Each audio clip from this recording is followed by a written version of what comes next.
views and opinions expressed in this program are those of the participants and do not necessarily reflect the views of BronxNet or the program underwriters.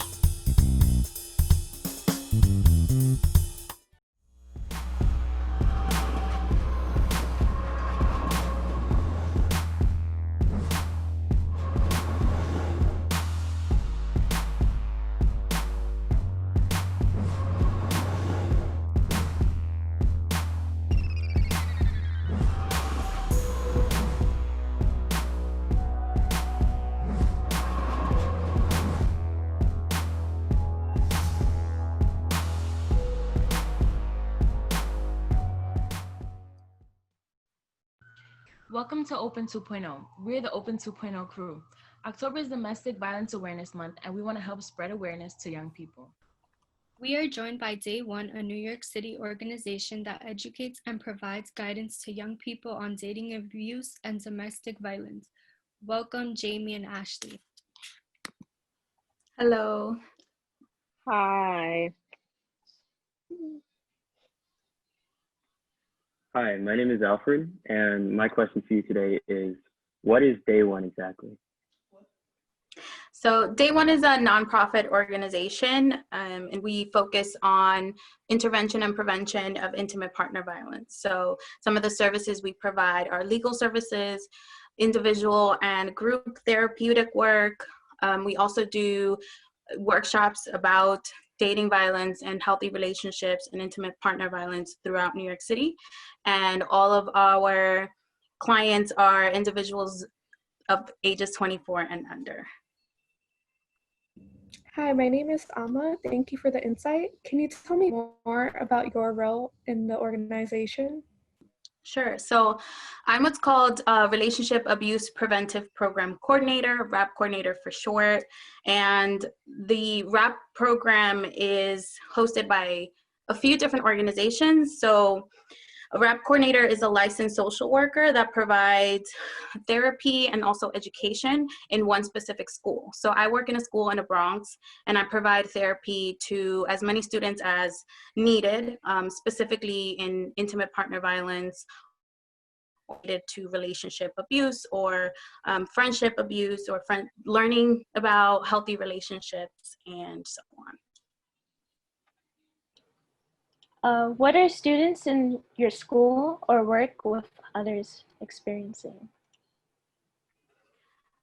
So in the Bronx, I work in the Bronx, so a lot of students experience intimate partner violence and different struggles and challenges in different relationships. So I help them process that stuff, and also they seek a lot of information, a lot of education around not just relationships, but also mental health and communication and learning how to set boundaries.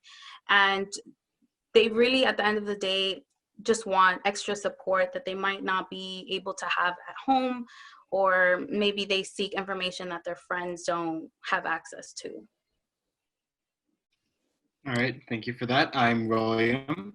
Could you talk to me a bit more about how you build relationships and trust with students in the process of being sort of a group therapist or mentor? Yeah, so a lot of the ways that I approach the work, because we all have different styles, is by giving as much power as I can to the young people I work with. So as a social worker, I try to provide as much information as possible, but also keep it very client-centered. And what that means is that you are the expert in your own life. And so I'm just here kind of to help you along the process. I also try to be as transparent and honest as possible, explain what a social worker means, and sometimes the things that I have to do that maybe they might not see why. So like mandated reporting. I also try to provide as much freedom as possible. So part of the RAPP program at schools is a peer leadership program. And so a lot of times I allow students to just come up with ideas and plan events and go into classrooms and basically run the program whichever way they see fit. And I kind of just sit back and support them and buy the snacks or like buy the supplies that they need. So I try to give students as much power and freedom and say as possible. Thank you for that information. I'm Sky, and I want to know, why is this RAPP program so important and what's the need for it? Yeah. So I think that a lot of times it's really difficult for adults to have specific conversations about intimate relationships with young people. I think as an adult, I can speak for myself. Sometimes we forget, or maybe we don't even want to think about the difficulties that we had or experienced as teenagers.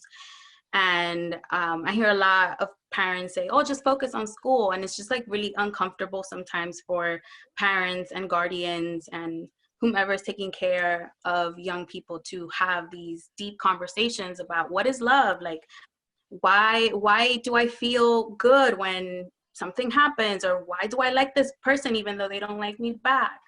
So I think that specifically in the Bronx, it's needed because it's one of the poorest cities and there isn't a lot of services for youth in general. And so, I mean, even when I have a student that I need to refer out for services, sometimes it could take like 3 months for me to find a place to, in ways that maybe I can't, maybe psychiatric services or family therapy or things like that. So I think that RAPP is extremely needed in New York City. And we can see that because I literally cannot breathe during the school day. Like I'll have students in and out of my office constantly. Ashley is my witness. And I know that a lot of RAPP coordinators experience the same thing. And so students continuously seek our services. And it would be amazing if one day RAPP could be in every single high school in New York City. Thank you for that. I'm Layla, and my question is, what is dating violence and abuse, and what does it look like among us teens? So it's a good question. Dating violence and abuse is usually when you have some sort of dating relationship with someone, whatever you identify that, whether that be the talking stage or a serious relationship or friends with benefits, whatever it might be. And you start noticing, or maybe behaviors start happening that might not feel safe, or you might wonder, like, is this healthy? So maybe things like texting, like non-stop to the point where the person isn't able to focus in schoolwork, or maybe the other person watches all of their social media accounts and follows them in every single platform and kind of watches for everyone who's following them and everyone that they're talking to. It might also look like following them to class and not allowing them maybe to have friends of the opposite sex, or maybe not allowing them to have friends, period, talking down to them. And it could be as serious or as extreme, because it's all serious, but as extreme as like physical violence. So punching, hitting, all of that. Sometimes we don't think about other things like financial abuse. So I've seen a lot where students will be dating someone and that person like ruins their phone, or maybe, I don't know, ruins a camera that they own or something like that. So, I mean, it looks very different for everyone.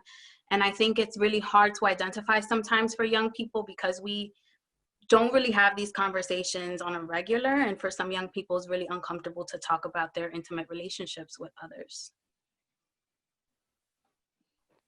Okay, hi, I'm Leslie, and my question is, how prevalent is teen dating abuse here in the city and in the Bronx?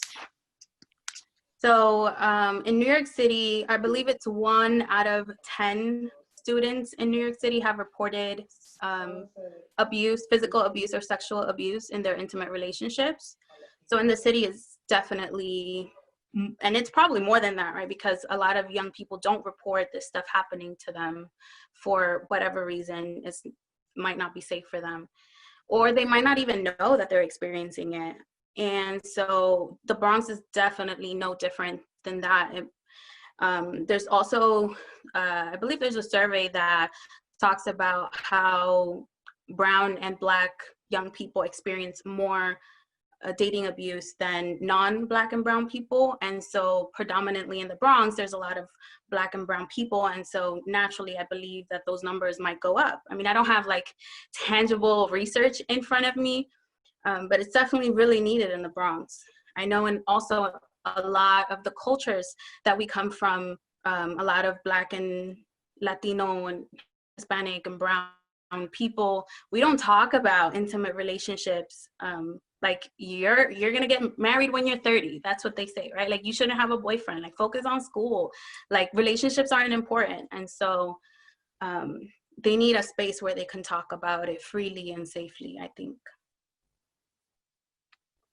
All right, thank you for that. Hi, I'm Miles. So my question is, why is it important to address and understand what dating violence is when we talk about the larger issue of domestic violence? Yeah. So part of RAPP, like I said before, was the education part. So we do workshops talking about intimate partner violence. I think it's important because, like I said, some young people or even adults can't identify or don't feel comfortable identifying their relationship as abusive, even though it might be. And it's because a lot of times we don't have the intangible information, or we don't have the language, right? So some people might say, oh, it's cute that this person texts me all day. And then their friend might look at it who has done a workshop with me or any other coordinator and say, actually, how do you feel that this person is texting you all day? Have you stopped to think about it? Or is this just something that you saw online? And so then people start thinking about, actually, that's not healthy. So the information is really important to think about. And then a lot of people start experiencing dating violence in their teenage years and then end up in really abusive relationships in adulthood. It doesn't always happen that way, but it might, and it puts them at risk for that. And so also teen dating abuse and intimate partner violence is just as important as domestic violence. And I don't know if it's because domestic violence has the title of importance, and it's because it was the first thing that courts identified as intimate relationship abuse, but it's just as important. So I think the more education that young people have about it, and the more services that we have, and the more that the courts take it seriously, the more we can really work on how to continue decreasing these numbers. Thank you for that. Hi, my name is Luke. And so social media and the internet are like a huge part of this generation as a whole. Does it play a role in dating violence or abuse? Definitely. We have a whole section at day one where we teach about technology abuse. And so texting and calling and stalking are just like a few of the things that can happen through technology abuse. There's also like gaslighting and like making someone believe that something is real, or making them believe that they're not experiencing something when they are. And also so many different things, like exposing happens a lot through media. It's just, I personally believe that it's really hard for young people to have a private life right now, especially, during the pandemic where everyone is expected to be home, because that is the only connection they have sometimes. And that is one of the places where they have grown up, and they have seen, like, there's research that says that like likes does something to the body, like kind of like endorphins go up. And so I believe that through social media, like so much happens that adults are unaware about, and so much more violence and bullying and relationship abuse can happen through some of the things that I said, but even probably things that I have never even heard of yet. Is there a particular need for this kind of work in the Bronx? I think so. I think it's very uncomfortable for some cultures to talk about intimate relationships and talk about it in different ways, right? Like, I remember the first time I introduced the concept of open relationships in a classroom, and everyone was like, no, what? No, we don't do that.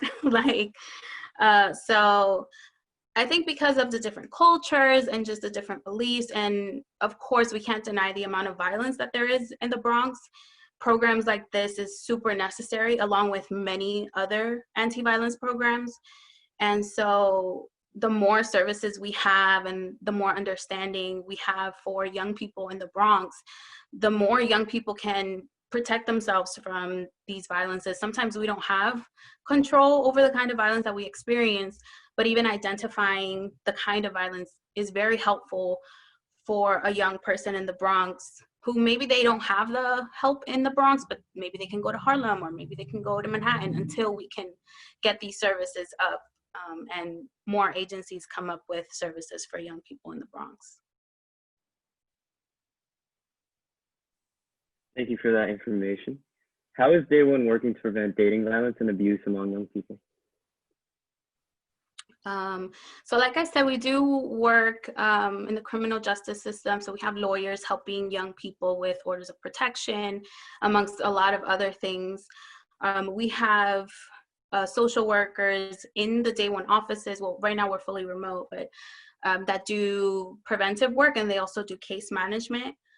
We have RAPP programs and also education programs for the entire city, or as many places that will request our services as possible. So RAPP is, they're placed in middle schools and they do workshops and they have peer leadership programs as well. And then we have RAPP, of course, which is what I explained before. So Day One is doing a lot of work through social media in the schools, and also we do trainings for adults. So professionals working with young people, Day One does trainings on how to identify maybe intimate partner violence in a young person's life, or how to talk about intimate partner violence with young people. And I'm sure there's stuff that I'm missing, but those are the main components. Hi, all right, so we're gonna move on to the interview section with Ashley. Thank you. Yeah, thank you for that. So Ashley, if you could unmute when we start. All right, first question. Ashley, could you, just to frame the rest of the interview, could you tell me about your role as a peer educator? Okay, so my role as a peer educator is I'm basically a peer leader. So whenever Miss Jeimi is, let's say, unavailable, kids my age in my school can come to me. Sometimes they feel more comfortable coming to a teenager because, you know, I'm a teenager, they're a teenager, so we can bond easy. So basically, my friends who have friends obviously have problems. So they all know that I'm in RAPP. So they come to me, or they will come to either like my other friends who are also in RAPP too. So it's it's good that like schools have it because it's easier to like get things like situated. Like problems, like relationship problems, they're easier to like die down a little bit or be confessed or communicated with because they're teenagers who are also in the building who can help. So yeah, basically that's my job. Hi, Ashley. What are students in your school experiencing? Shoot, don't we experience? Cheating, fights, physical, and obviously emotional. There's a whole lot that has been going on in schools, especially mine, with like relationships. Like social media has played a big part in that. Like Ms. Jeimi was saying, exposing each other. A whole lot of things has happened in my school. I'm pretty sure other schools. So yeah.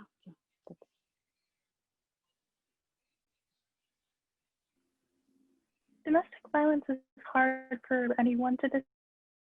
Students come to you to talk about it?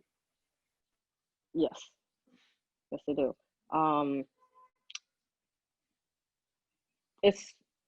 It is hard because I think, especially in 2020, everybody, like teenagers now, we have pride. So it's like we don't see like the violence as violence. We see that as like I guess being toxic, you know, and we use toxic as like, or like, oh, I want that, or like, oh, you know, toxic, or, you know, they're just going to be them. and all that stuff. And I feel like that's not okay. But we don't see that as okay, because on social media it's seen as okay. It's seen as what we desire and all. And I wish we didn't have that part on social media, but it's glorified. So yeah, talking about it is very uncomfortable because no one sees it as being violent. So yeah. Hi, Ashley. My question is, do you think your peers understand what dating violence and abuse is? No, to a certain extent. Like everybody knows abuse is either physical. Like if you ask somebody, anybody, like a teenager, I think, what is abuse in a relationship, they're gonna say like, oh, if somebody hits you or like punches a wall, it's just all physical, but it's not. It can be emotional too, financial too.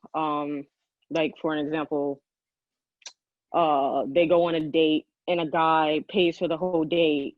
He's probably gonna expect more from like, the date or after the date, or they would like rub it in their face that they paid for the date and all that stuff. They would just make it known that like I put money in this, so therefore you should pleasure me, or like you have to do what I want you to do. Or emotionally, they would basically bash you.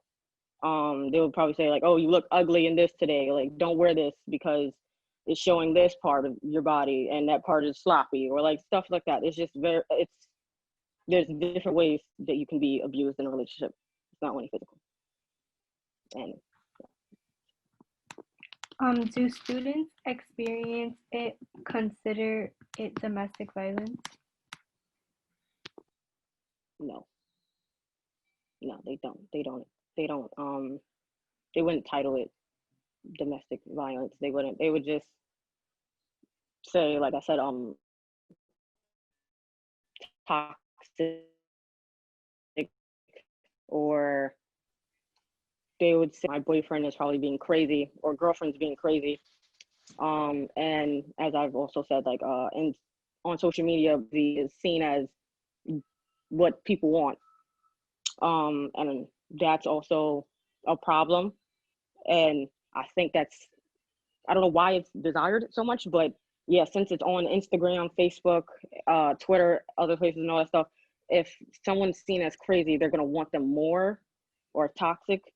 So they're not gonna, I don't think they would title that as violence, because it's what they want, it's what they see on social media. So they think it's okay.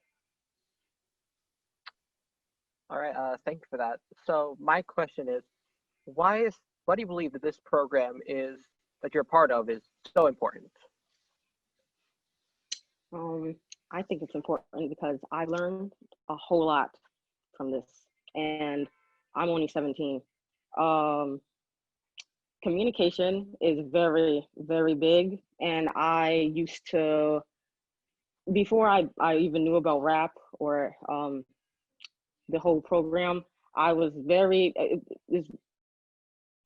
poor. It was like I don't know how to explain it. Like basically, communicating with me was not good. Like I was the type of person who like, I'm right, I'm always right, and that's just that. And growing up with other friends of mine, they're all like that too. So it's like when I was put in this program and I learned about it, did workshops and all that stuff, I was able to like understand other people's point of views. And I wish I would have done this earlier. Like I wish I knew about this in middle school, because I feel that's where to like the then when you grow up, you know a little more. So it's like therapy. So yeah. Hello, Ashley. Is there a need for this kind of work in the Bronx in particular? I believe so. Yes. Due to like family conditions, schools in the Bronx, it's very, I think it's very critical, because Bronx social media is kind of, it's increased and it's like very, very extreme. So I feel like it's perfect. Like RAPP is like, should be centered in social media now and also in Bronx, because I think this is like the right time for it to be set here, because Bronx is like seen as negative, especially with relationships, and not only with relationships, with like explaining yourself or expressing yourself on social media, like owning yourself, not even like relationships, that can also help. All right, thank you. So to start closing off the interview, I just wanted to ask if you, as someone I guess who's working on the ground in the field, if you've been seeing any impact by this program among students or people that you work with. I have seen impact. Because like I said, communication, I think that's the most I've seen. Like workshops we do, let me see, example. We've done a workshop on self-worth, or like how to say no, how to express yourself. And I feel like that's the main problem, expressing ourselves in relationships. And when you go to RAPP and you step foot in like one of the workshops, you're going to leave the workshop knowing something that you didn't. It could be confidence wise, it could be communication wise, it could be standards, setting standards, or like setting boundaries. You're gonna learn something. And I feel like everyone I've seen who's been in a workshop with me, they definitely have learned something, and you can tell because of how they talk about relationships or how they maneuver in a relationship. I see. So I think it's beneficial, and it has had a big impact. Thank you for that. If young people want to learn more about Day One and youth dating violence, how can we do that? Social media, Instagram. We have an Instagram, so that would be big. And also, the clubs that are in schools. I think RAPP is in like a handful of high schools. So I would probably ask the counselors about the program, or we can probably expand it. But yeah, social media and school, that would be a very big way to access the program. Yeah, we have a website, day1ny.org, and you can find all of the handles for most of our social medias on there as well. Thank you for your information. For the final question, we wanted to know if you had any tips or advice for young people during the pandemic.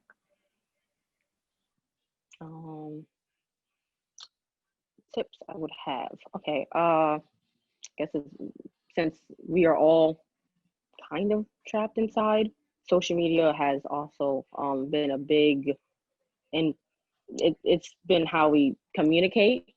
So I would mind what you say on social media, since you can't really see what you mean. Like, I don't know how to explain it. Like, basically, like, being in person and being online are two completely different things. So it's like, since we can't be in person, people say way more now, and I feel like that can be bad. We post a lot more, and like we interact with other people that we probably don't know, and I feel like that is a problem. Like, we should, obviously, you can make new friends. However, it's just, you have to understand that like there's people out here who don't have good intentions. So yeah, I would just be aware. Like, I've seen relationships start up in pandemics, and I'm pretty sure that it's normal. I mean, but it's just like, just be aware of everything that's happening more often. I would also say to be mindful of the locations when you post pictures. Sometimes Instagram or Facebook or whatever other platforms you're using will automatically put the location. So just like before you post something, take a double look which platforms you're putting it on and whether the location is on or off. I would also say, like Ashley said, like, just be mindful of who you're talking to online. As we can, even the way we're doing this, like, people can record stuff without you even knowing, and just screenshot conversations, which has always been a problem, I think, in my opinion. But I would also say that it's okay to reach out for help. There's a lot of hotlines right now where if you're feeling like you're not sure what's happening, but you feel unsafe or you feel unhappy or stressed out or anxious, there's a lot of hotlines. Actually, we have a hotline as well. So if you're wondering, like, is this dating abuse? It's all in the website. I would also say it's okay to not respond to your partner's text messages right away. It's okay to take some time. It's okay to take time for yourself. Like, just because we are in a pandemic and you are forced to be at home, it doesn't mean you have to all of a sudden allow your friends and family and partners to have 100% access to you all the time. So I would just be mindful of that and just like think to yourself, like, how do I feel today? What do I need? Which is really hard sometimes for young people, but definitely try to think about it a little bit more, since it's not just we're stuck at home. Like, there's a lot happening in the world right now. Yeah. All right, Ashley, Jeimi, thank you so much for joining us today and talking to us about youth dating violence and about domestic violence. It was really great to get your advice and hear about the great work that you're doing. We've all learned quite a lot and we want to continue spreading awareness. Thank you all for tuning in. We'll catch you on the next Open 2.0. Bye. Bye-bye. Bye.